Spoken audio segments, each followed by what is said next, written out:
Alexandra Auriol-Claude, bonjour. Claude, pardon, bonjour.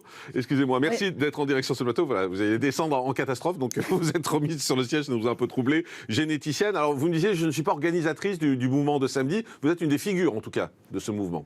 C'est vous qui le dites. En tout cas, il y avait beaucoup de figures, moi j'ai trouvé là-bas, qui sont très connues. Celui qui était organisateur, c'est Amis Entendus. C'est un collectif d'artistes très, très ouverts d'esprit, comme j'aime les choses. Vous, pour être très concret sur qui vous êtes, parce que les gens se demandent qui vous êtes, ils vous découvrent, vous êtes généticienne, c'est ça? C'est cela. Vous avez fait quoi? Votre parcours, c'est quoi, en quelques mots? Un doctorat en génétique, sous la direction d'Axel Kahn, et puis après, un cursus magnifique à l'INSERM, c'est-à-dire très riche, avec chargé de recherche, directeur de recherche, donc passant les différentes étapes, et donc dont je suis retraitée depuis 2019, ce qui fait que tout propos au sujet de l'INSERM est caduc. Très bien. Docteur Jean-Michel Cohen, bonjour, merci également d'être avec nous. On a voulu organiser ce face-à-face parce que vous avez des idées tous les deux diamétralement opposées. Alexandra Auriol-Claude, d'abord.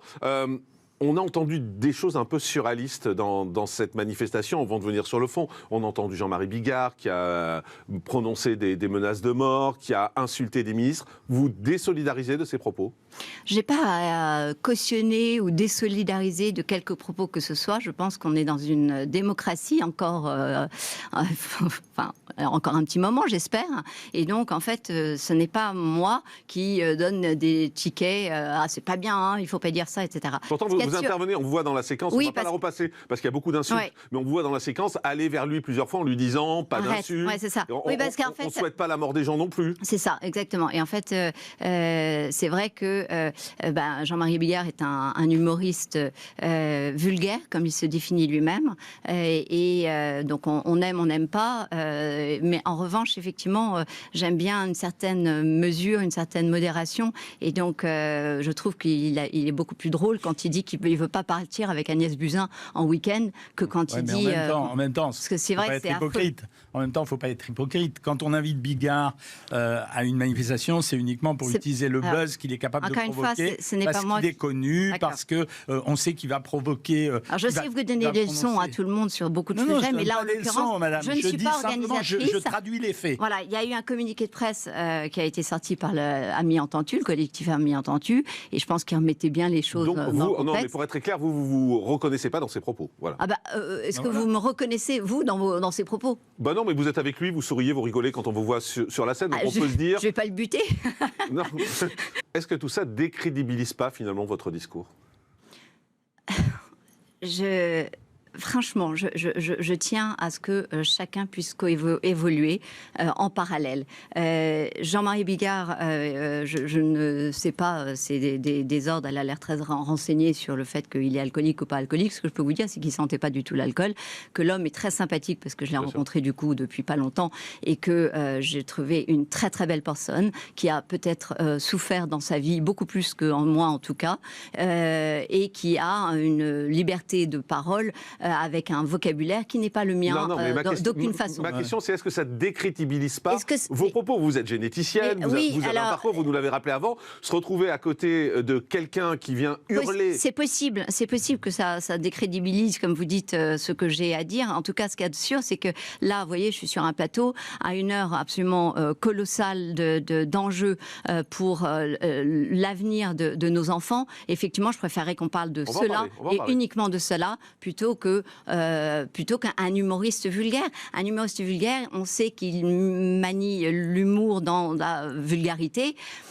Qu'est-ce que vous voulez que je vous dise? Ce n'est pas à moi de cautionner si c'est, par exemple, c'est bien ou pas bien. Je ne crois pas que ce soit le cas. Et décrédibiliser ce que tu dis, ce que je trouve, c'est que ceux qui décrédibilisent, c'est ceux qui en font, qui en font des faux. Je veux dire, par exemple, le Quotidien qui coupe bien entendu la séquence où je fais ouh.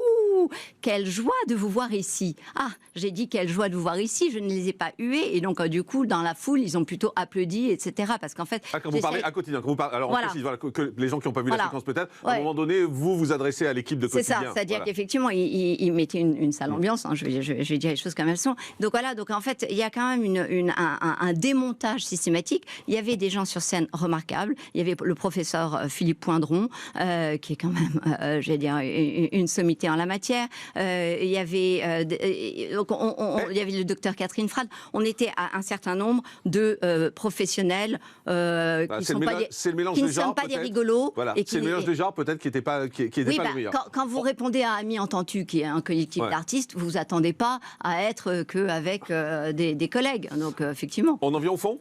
On en vient au fond. C'est bon. Je pense que c'est ce dont on a besoin. Exactement. Vous vouliez dénoncer quoi dans cette manifestation et dans ce mouvement ? Le but de ma vie n'est pas de dénoncer. La raison pour laquelle je suis devenue personnage public et que j'ai accepté ce sacrifice, parce que c'est pour moi un sacrifice, je suis heureuse en tant que chercheur isolée dans mon coin tranquille, c'est que l'information ne circule pas.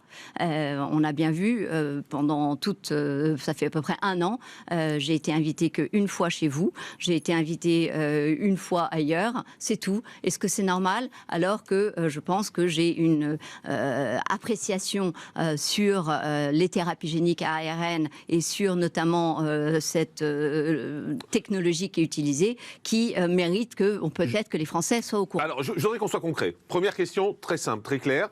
Est-ce que, pour vous, le vaccin est dangereux ?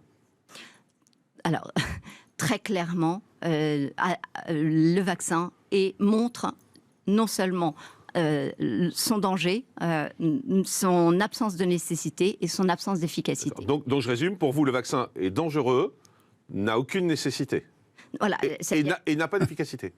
Et l'efficacité n'est pas démontrée, c'est-à-dire qu'effectivement maintenant on a un petit peu de recul et donc on est en train de dire finalement, ou alors peut-être on peut faire parler mon collègue. Vous inquiétez pas, c'est intéressant.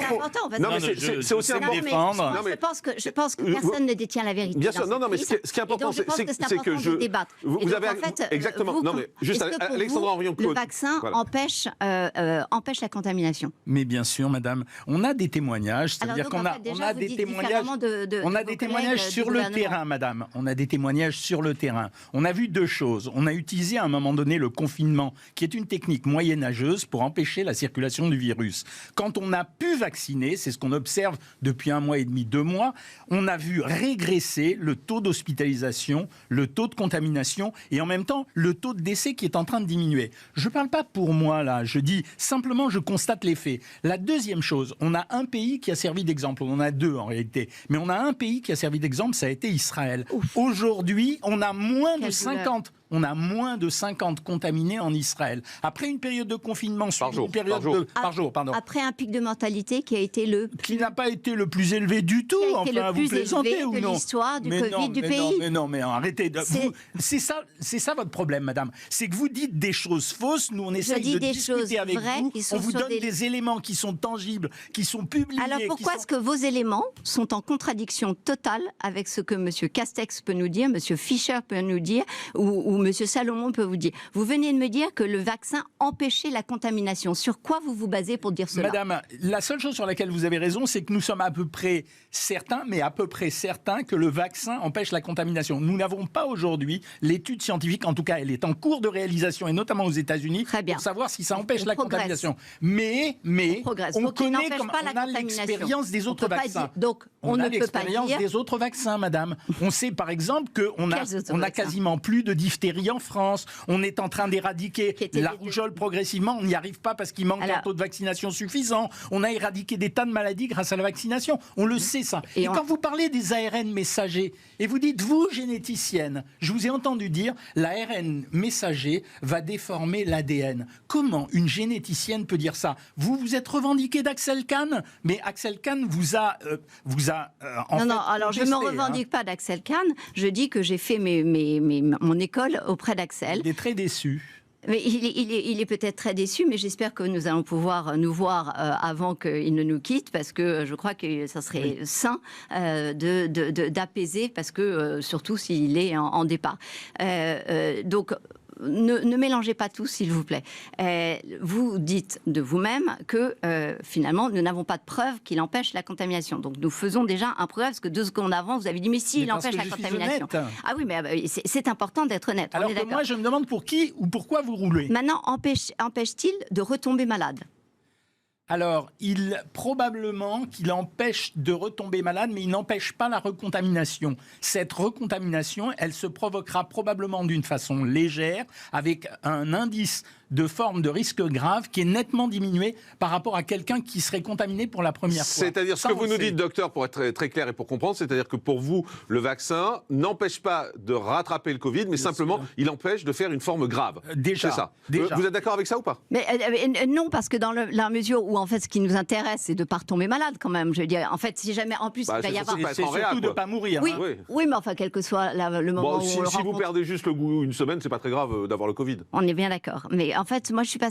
En fait, là, on n'est même pas d'accord. Moi, je suis pas certaine. C'est-à-dire qu'en fait, moi, c'est pour ça que je suis une grande militante de traiter ce fichu virus, parce que effectivement, même quand il a des formes légères, je pense que les études le montrent, on est en sursis d'une forme longue. Mais est-ce que vous êtes d'accord pour dire que le vaccin empêche une forme grave ? Est-ce que vous êtes d'accord pour dire que le vaccin empêche une forme grave du Covid ? Non, alors et là, c'est vrai et pas vrai. C'est-à-dire que c'est vrai en partie, sauf qu'on a vu émerger des formes auxquelles on ne s'attendait pas, qui étaient très graves, qui sont de patients atteints de Covid, qui en sont vous parlez décédés. Des variants, là ? Non, je parle des Covid post-vaccinaux qu'on appelle en anglais les vaccine breakthrough cases, et qui sont un vrai problème à la communauté internationale. On a avancé là-dessus. On a vu qu'une grande partie de ces Covid qui rendaient les gens malades beaucoup plus longtemps que les 15 jours, mettons, qui étaient difficiles. Une partie de ces gens pour lesquels ça durait 3 ou 4 ou 5 mois, en fait, on voyait ces signes régresser. On n'a pas d'explication, par contre, pour le moment, sur une toute petite partie des gens qui auraient une forme très très longue, dont on ne sait pas si elle est vraiment en relation avec le Covid ou pas avec le Covid. Alors, voilà ce que je sais, moi, modestement. Et alors, moi, je voudrais poser... Alors, moi, je ne suis pas professionnel comme vous, mais simplement, je vois des choses. Par exemple, je vois que tous les gens vaccinés dans les EHPAD, depuis qu'on a vacciné les gens dans les EHPAD, depuis qu'on a vacciné les gens qui ont plus de 75 ans, je vois que le taux de mortalité chez eux a énormément baissé. Alors, vous savez, ça y est, c'est une grande découverte aussi de cette crise Covid, c'est qu'il semble que les gens aient découvert qu'on ne mourrait qu'une fois. Donc, effectivement, une fois qu'on a eu un pic de mortalité, comme on a vu en Israël, comme on a vu en Angleterre, comme on a vu aux Émirats Arabes Unis, effectivement, ça redescend. Je veux dire, c'est une grande découverte. Non, mais il reste beaucoup de personnes âgées aujourd'hui. Heureusement, d'ailleurs, il reste beaucoup de personnes qui ont plus de 85 ans. Donc, ça veut dire qu'en fait... Elles ne font plus de forme grave, a priori, de Covid depuis qu'elles sont vaccinées. Quand on a vacciné, on a accompagné, sans qu'on puisse établir de causalité, mais la concomitance de plusieurs pays qui ont la même chose est interpellante quand même, il faut le dire. On a vu une augmentation de la mortalité Covid, et puis après, effectivement, il y a une accalmie. Donc on est dans la situation logique où on pourrait se dire, bon bah maintenant, les vaccinés, les personnes vulnérables ont été vaccinées. Oui. Bon, celles qui sont mortes, on ne va pas épiloguer là-dessus, encore que c'est dommage, mais bon, qu'importe, parce que nous n'avons pas de preuves, donc ça ne sert à rien d'aller là-dessus. Mais on n'a pas de preuves pour établir la causalité entre l'imputabilité, comme on dit dans le langage, entre le fait qu'ils aient été vaccinés et qu'ils soient morts, et qu'ils en soient morts. Donc, du coup... Ah bah vous revenez sur ce que vous avez dit. Je ne comprends pas là ce que vous dites. À un moment donné, vous avez dit que la vaccination avait probablement tué un certain nombre de personnes âgées. Donc là, c'est bien si vous refusez ça. Enfin, si vous non.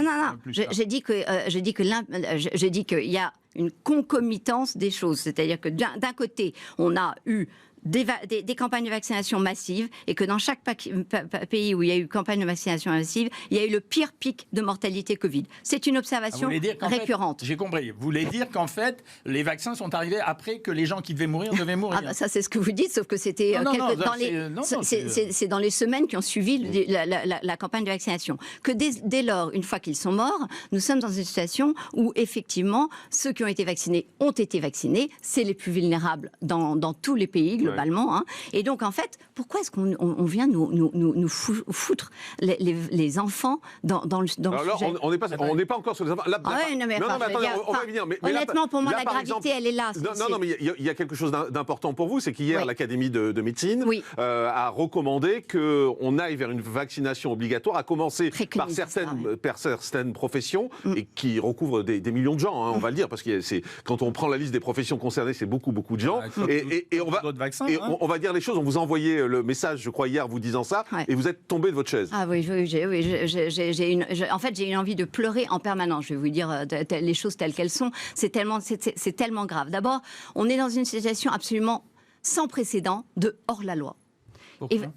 Parce que ce pass sanitaire, par exemple, est hors-la-loi. Pourquoi? Parce que tout vaccin, c'est un autre problème. Ah non, mais, oui, mais enfin, c'est non, mais là, pareil. je parle de la vaccination. Parlons de la vaccination. Oui, mais la vaccination, vous êtes bien d'accord que ça sous-tend la vaccination obligatoire. Oui, c'est pour ça. Celle que M. Macron nous a dit que, jamais, grand jamais, nous n'aurions la vaccination obligatoire. Pour l'instant, il n'a pas décidé. C'est une recommandation de l'Académie de médecine. C'est vrai, mais à partir du moment où il accompagne l'idée du pass sanitaire, et c'est pour cela que je reviens sur le pass sanitaire, c'est que nous sommes quand même sur une implémentation d'une obligation vaccinale. D'accord. Mais juste, attendez, on va finir sur l'efficacité du vaccin. Oui. Donc, pour être très clair, vous nous dites, le vaccin sert à rien?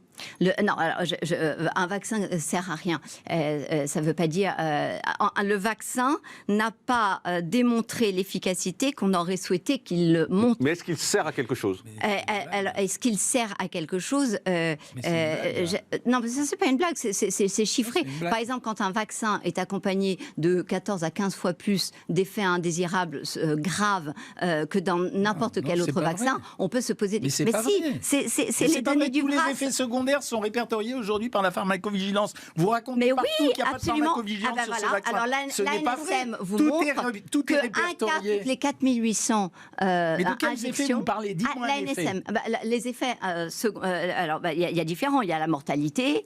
Mais de quels effets secondaires ce vaccin est responsable? La mortalité, grave. Décès. Ah, donc le vaccin tue des gens. Alors voilà, la NSM en tout cas dit il y a un décès toutes les 30 000 injections. C'est les calculs. Vous avez quand même vu le taux de mortalité qu'on avait. Moi, j'ai participé à un moment donné, au début du confinement, madame, j'ai été en réanimation. On avait la moitié des gens qui étaient en réanimation. Madame, on avait la moitié des gens qui étaient en réanimation qui mouraient. Avec vos histoires personnelles. On avait à peu près 250 morts par jour. On n'est pas au café du commerce. Votre histoire personnelle est forcément intéressante. Mais non, moi je vais sur la NSM. Je vais sur les données de la NSM. En général, la moitié d'entre eux sont faux ou ils sont inventés. C'est pour ça que ma question, madame, c'est pour qui roulez-vous et pourquoi roulez-vous? Il y a quelque chose, il y a un bruit qui court là-dessus. Et il dit quoi le bruit? Il dit quoi le bruit, docteur? Je ne sais pas, madame. Est-ce que vous travaillez pour certains médicaments qui veulent se mettre en avant sur ce produit, sur cette maladie? Je vous pose la question. C'est très une question. Vous avez raison. Vous avez raison de la poser. Vous avez raison et on va se la poser mutuellement. Donc moi, j'ai aucun conflit d'intérêt, madame. Moi, je n'ai aucun conflit d'intérêt avec aucun laboratoire. Est-ce que vous travaillez pour un parti politique, madame? Et je ne travaille pas pour... Enfin, non, alors ça... Non, c'est une question. Je vous pose la question. Ah oui, non, mais vous avez raison. Mais il va falloir qu'il y ait beaucoup d'eau qui coule sous les ponts avant que je m'allie avec un parti politique. J'ai pas d'enclin politique. Donc, et vous ne travaillez pas pour des laboratoires pharmaceutiques, et vous, monsieur, non plus? Avez-vous des enclins politiques des acquaintances politiques? Je sais que vous avez des acquaintances dans les restaurants illégaux et qui font des fêtes. Vous voyez, alors là, on va partir sur les attaques personnelles, donc on est un peu... Vous partez sur une affaire personnelle. Moi, je vous ai rien dit. Non, moi je vous dis, je n'ai aucun conflit d'intérêt. Je suis droite dans mes bottes. Et la raison pour laquelle, vous auriez pu me dire cela en 2011, lorsque j'ai pris la parole pour défendre l'embryon humain, pourquoi je roulais? Je roule pour la vie. Écoutez, alors aidez-nous. Ah bah oui, je vous aide. Propager des fausses informations. Alors justement, vous êtes en train d'utiliser. Regardez, le pauvre Jean-Marie Bigard. Pour moi, Jean-Marie Bigard, c'est quelqu'un que j'aime bien, c'est quelqu'un de colérique. C'est quelqu'un de colérique qui est encore plus en colère ces temps-ci et qui est mal informé. Donc pour moi, ces gens-là, à l'heure actuelle, font du mal aux autres dans la mesure où ils propagent une fausse information. Aujourd'hui, madame, quand vous vaccinez les gens, en termes de population générale, vous avez une régression de cette maladie, comme on l'a observé pour de nombreuses autres maladies qu'on a réussi à faire disparaître. Cette maladie, acceptez-vous que cette maladie soit mortelle potentiellement? Bien sûr. D'accord. Est-ce que vous êtes pas que potentiellement. Est-ce que vous êtes pour éviter, soigner les gens et éviter la mortalité? En revanche, le Covid-19 n'est pas une maladie infantile. Est-ce que vous êtes d'accord pour dire cela? Ah non, c'est un coronavirus, bien sûr. D'accord, donc le Covid-19... attendez, parce que vous balancez beaucoup d'infos et on a du mal à savoir ce qui est vrai et ce qui n'est pas vrai. Moi, vous avez dit... Non, parce qu'on dit qu'on... Non, c'est vachement bien. On avance. D'accord, vous avancez, mais juste, vous avez dit quelque chose d'important. Non, mais je reviens... Si on est d'accord, ça ne fait pas parole d'évangile pour autant, mais quand même, c'est quand même pas mal. Juste, excusez-moi, Alexandra Henrion-Cône, vous avez dit quelque chose d'important tout à l'heure et je voudrais juste que ce soit clair pour les gens et pour moi en particulier. Vous avez dit toutes les 30 000 injections de vaccins, il y a un mort, c'est ça? Écoutez, il faudrait que c'est pour ça que je voulais... Non, mais parce que c'est important. Oui, c'est important, mais alors, donc il y aurait 1000 morts? C'est environ, c'est l'ordre... Environ, d'accord. Docteur, est-ce que c'est vrai? Non, mais... pas vrai, mais si, reprenez la madame, sur 30 000, donc on devrait avoir 2300 morts en France parce qu'on a eu 23 millions de vaccins.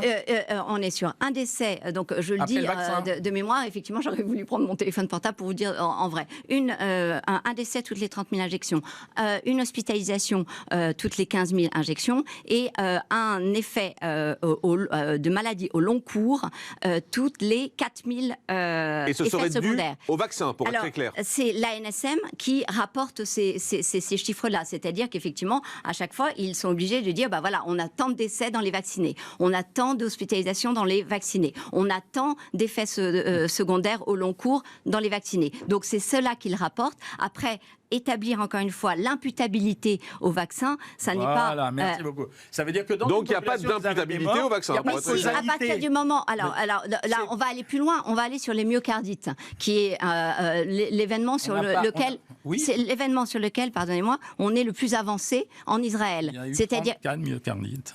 Oui, sauf que... mais on ne sait toujours pas si s'il y a un lien de causalité. Sauf que le ministère de la Santé israélien s'est exprimé hier sur le sujet en disant que désormais, il considérait ce lien tout à fait plausible et que du coup, il suspendait, il questionnait l'idée même de vacciner leurs enfants.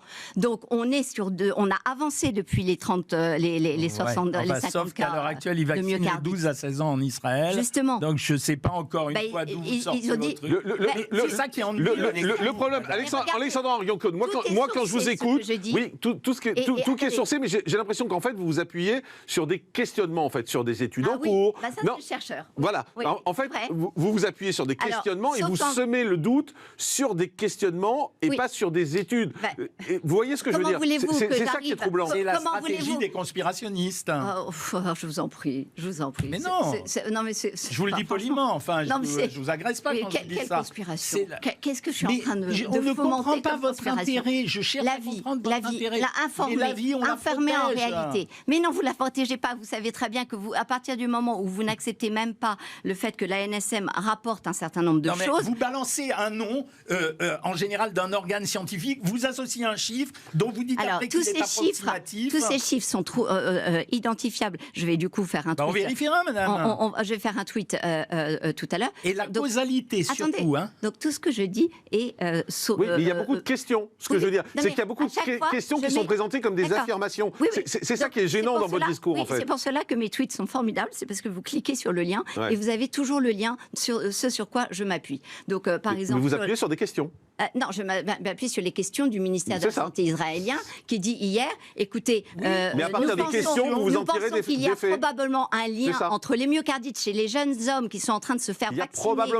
Probablement, mais au point que nous questionnons l'intérêt de valider les enfants. Ça n'est pas moi qui le dis. Madame la généticienne, Docteur Jean-Michel Cohen, vous connaissez le principe immuable de la science.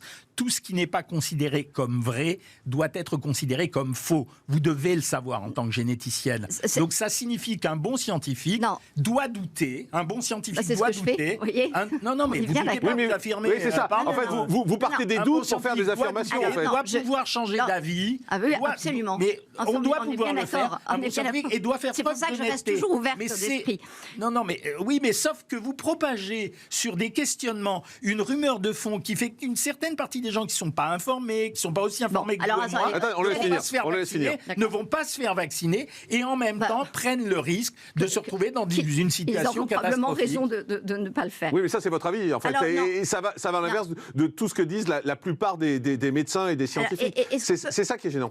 Est-ce qu'on peut aller quand même sur le côté hors la loi et sur le côté qu'il va y avoir quand même des responsabilités? C'est-à-dire que toute personne qui a des effets secondaires assorti à son vaccin, peut en toute logique se retourner sur le professionnel qui l'a injecté. Mais Alexandra Henrion-Claude, sur tous les vaccins, sur tous les médicaments, il y a des effets secondaires. Oui, vous le savez bien. D'habitude, il y a la responsabilité du laboratoire engagé. Là, elle ne l'est pas. Oui, mais ça c'est un débat quasi politique, en fait. Moi, j'aimerais demander, parce que vous savez très bien que vous êtes en risque pénal, je ne sais pas si vous avez injecté des patients ou des collègues ou des copains. Cependant, vous savez très bien que vous êtes dans une dimension qui vous met à la limite du hors-la-loi, parce que si jamais vous acceptez de vacciner des jeunes, pour la bonne et simple raison que l'autorisation transitoire conditionnelle de mise sur le marché qu'ont eu ces vaccins, dont ont bénéficié ces vaccins, ne concerne pas les moins de 16 ans. Est-ce qu'on est d'accord ou pas ? Alors, il y a deux sujets. Dans le premier sujet, puisqu'on parle, le coronavirus n'est pas une maladie infantile, je vous le confirme. Il fait partie de la catégorie des coronavirus, au même titre que le rhume ou d'autres maladies. Deuxièmement, l'intérêt de la vaccination chez les jeunes ne repose absolument pas sur la protection à leur égard du risque d'être contaminés. Il repose sur le fait que les jeunes, aujourd'hui, représentent plus de 15% de la population. Vous vous rendez compte de ce que vous dites aux Français ? Mais j'ai rien dit, là, pour le moment. Donc, là, j'ai rien dit. Il faut qu'ils comprennent. Non, mais attendez, j'ai rien dit. Laissez-le finir. J'ai rien dit. Et donc, l'intérêt de la vaccination chez les enfants, c'est d'éviter la propagation par le biais des adolescents et des enfants qui sont souvent asymptomatiques vers des populations plus fragiles. Combien de cas avons-nous eu répertoriés de jeunes gens qui ont été voir leurs grands-parents de façon tout à fait charmante, qui étaient contaminés, qui ont transféré à leurs grands-parents le virus, lesquels grands-parents en sont décédés de temps en temps. Donc c'est le seul intérêt de cette vaccination, madame. Et tout le monde le reconnaît. Quant à l'imposer aux enfants, vous avez raison, il y a sûrement un problème légal qui dépendra de la vie des politiques, c'est-à-dire où ils prennent cette décision. Mais on a déjà quand même beaucoup de vaccins qui sont obligatoires chez les enfants pour les protéger. Est-ce que vous êtes contre les vaccins qui sont déjà obligatoires, par exemple ? Parce que quand Alexandra Henrion-Claude, est-ce que vous êtes contre les vaccins qui sont déjà obligatoires en France pour les enfants ? Je n'ai pas pour habitude de m'exprimer sur des sujets que je ne maîtrise pas. Non, vous avez un avis. En l'occurrence, j'en avais un il y a quelques mois qui est en train d'évoluer, du coup je n'en ai plus. Sur les vaccins obligatoires pour les enfants ? Oui, parce que j'ai eu des informations que je n'ai pas eu le temps de vérifier et donc je ne sais pas. Donc je ne sais plus. Honnêtement, Mais vous êtes anti-vaccin globalement ? Mais non, je ne l'étais pas. Non, vous ne l'étiez pas, mais là aujourd'hui vous êtes quelqu'un qui est anti-vaccin. Non, sinon je vous dirais, je suis contre. Mais je ne vous ai pas dit je suis contre, j'ai dit je suis en train de me poser des sérieuses questions. Donc vous êtes en train de devenir anti-vaccin. Non, mais non, j'en sais rien. On va voir. Comment vous savez, vous êtes devant. Mais non, moi vous savez, je pose des questions. Mais moi, tant que j'ai pas étudié. Alors attendez, parce que vous avez dit il nous reste 2 minutes. Allez-y. C'est très grave. Faux. 11 000 articles dans PubMed sur la Covid-19 et la contamination possible sur les enfants. Et il n'y a eu aucune description de contamination ni d'un enfant sur un autre enfant, ni d'un enfant sur un adulte. Comment dans toutes les écoles de France, c'est faux, à nouveau. Alors, les données du ministère israélien... Oui, mais vous citez plein de choses, en fait, honnêtement. Testés positifs non, mais vous êtes en train de me dire qu'il n'y a aucun enfant qui a contaminé ses parents ou ses grands-parents. Je vous dis qu'il n'y a eu aucune preuve. Nous n'avons aucune preuve sur 11 000 articles, sur 160 millions de cas qu'il y a eu depuis au 20 mai. Ça ne veut pas dire que c'est faux, mais ça veut dire que s'il y avait une possibilité que ça le fût, qu'il y ait ces contaminations et que ce soit vraiment des réservoirs, on le saurait. L'autre chose, vous l'avez dit, le gouvernement va s'accommoder. C'est faux. Si le gouvernement s'accommode de cela, c'est qu'il est hors la loi. Parce que l'AMM, elle est au-dessus de la Haute Autorité de Santé, elle est au-dessus du gouvernement et qu'elle fait foi. Donc si jamais ils décident... Non, parce que c'est grave. L'air est grave. Ils sont en train de faire des expérimentations sur nos enfants. Mais attention à ce que vous dites, vous ne pouvez pas dire des choses comme ça, honnêtement. Vous ne pouvez pas dire des choses comme ça. Il y a des tests qui sont faits. Il y a des tests qui sont faits. Les essais cliniques sont en cours. Excusez-moi. Les essais cliniques sont-ils en cours, oui ou non ? Oui, et alors ? Dès lors qu'ils sont en cours... Mais ça se fait sur les médicaments aussi, on fait des essais cliniques sur des médicaments aussi. Laissez-moi finir. C'est pareil. Laissez-moi finir. Non mais vrai ou faux ? J'ai même pas entendu. J'ai dit on fait des essais cliniques sur des médicaments aussi. On fait des essais cliniques, bah oui, d'accord. Et on n'a pas l'habitude de les administrer. Donc voilà. Et on n'a pas l'habitude pour décider. On n'a pas l'habitude de les administrer massivement sans attendre la fin de ces essais cliniques. Mais on ne l'a pas fait pour le moment. J'ai cru qu'on vaccinait les gens. Mais vous parliez des enfants. Vous parliez des enfants. Non, là je parle de tout le monde. Mais non, vous parliez des enfants. Vous mélangez tout. Juste avant le début de phrase, c'est les essais sur les enfants. Excusez-moi. Alors les essais sur les enfants, ça y est, la question est dite, c'est qu'effectivement, voilà. Maintenant, il y a la question des adultes. Nous sommes toujours en essai clinique aussi pour les adultes. Ce qui veut dire que là, c'est un gros effet clinique. Il y a quand même presque. Mais il a sauvé du monde. Ces vaccins ont sauvé du monde quand même. Tout produit en cours d'essai clinique nécessite un consentement éclairé. Ce consentement éclairé, dès lors qu'il n'est pas signé D'accord, mais là vous êtes sur le juridique. Mais je suis, là, vous êtes sur du juridique. Excusez-moi. Vous passez de généticienne, vous passez à spécialiste du droit. Excusez-moi. Alors, j'ai toujours été. C'est pour ça qu'on pense que vous êtes complotiste. Avant de donner une autorisation. Dites-moi quel complot. Avant de donner une autorisation à un médicament, on passe sur des essais de phase clinique avec un petit nombre, un moyen nombre et un grand nombre. Il y a eu ces essais cliniques qui ont été réalisés, qui ont permis à un moment donné. Il y a en cours. Il y a eu ces essais cliniques. Aujourd'hui, les essais sont en train de porter sur les enfants. Fin des essais cliniques, fin 2022, début 2023. Est-ce que vous vous reconnaissez dans les complotistes ou pas ? Mais je ne sais même pas ce que c'est que on sait ce que c'est, les complotistes. C'est ceux qui imaginent toujours qu'il y a des gens qui manipulent les choses. Je ne suis pas une personne ni paranoïaque, ni... voilà, donc non, je ne me reconnais en rien. À chaque fois, je vais vous dire une chose. Il n'y a pas une... au début, j'étais blessée en me disant, mais qu'est-ce que c'est que ce mot ? Qu'est-ce que c'est que ce mot ? Et puis après, quand j'ai vu que c'était... il y avait des relents de résistance et de Seconde Guerre mondiale, ça m'a vraiment blessée parce qu'effectivement, je mets... c'est Bigard qui parle de Seconde Guerre mondiale et d'étoiles jaunes, excusez-moi. Oui, ça, alors... Mais en fait, ça fait beaucoup de dérapages dans votre groupe, quand même. Mais c'est pas notre groupe. Bah oui, c'est votre groupe, excusez-moi. Quand vous allez sur une scène, quand vous allez soutenir, quand vous mettez les choses, c'est votre groupe. Et votre groupe, il dérape. Et en l'occurrence, effectivement, alors les références aux étoiles jaunes me semblent, si vous me demandez mon avis, me semblent tout à fait déplacées. Cependant, sauf si, attendez, excusez-moi, sauf si ce sont des juifs qui l'endossent. Or, en l'occurrence, si vous regardez les manifestations qu'il y a eu en Israël, beaucoup ont remis l'étoile juive au sujet de ce pass vaccinal et de ce vaccin. C'est abject ce que vous êtes en train de dire. Non, c'est vraiment franchement abject. Mais non. C'est insupportable à entendre, madame. C'est insupportable à entendre. Là, on est dans ce qu'il y a de pire. On est dans des relents antisémites, antisionistes. Mais au contraire, c'est horrible ce que vous dites. Au contraire, ce que je suis en train de dire, c'est que moi, je ne peux pas cautionner cela parce qu'effectivement, j'envisage toute la douleur. Alors dites, je ne peux pas cautionner, point. Voilà. Sur les étoiles jaunes, je ne peux pas cautionner. Voilà, eh ben, c'est très bien. Et on est tous d'accord. Merci beaucoup. Merci d'avoir été avec nous. Alexandra Orion-Cohn, merci beaucoup d'avoir été avec nous, docteur Jean-Michel Cohen. Merci.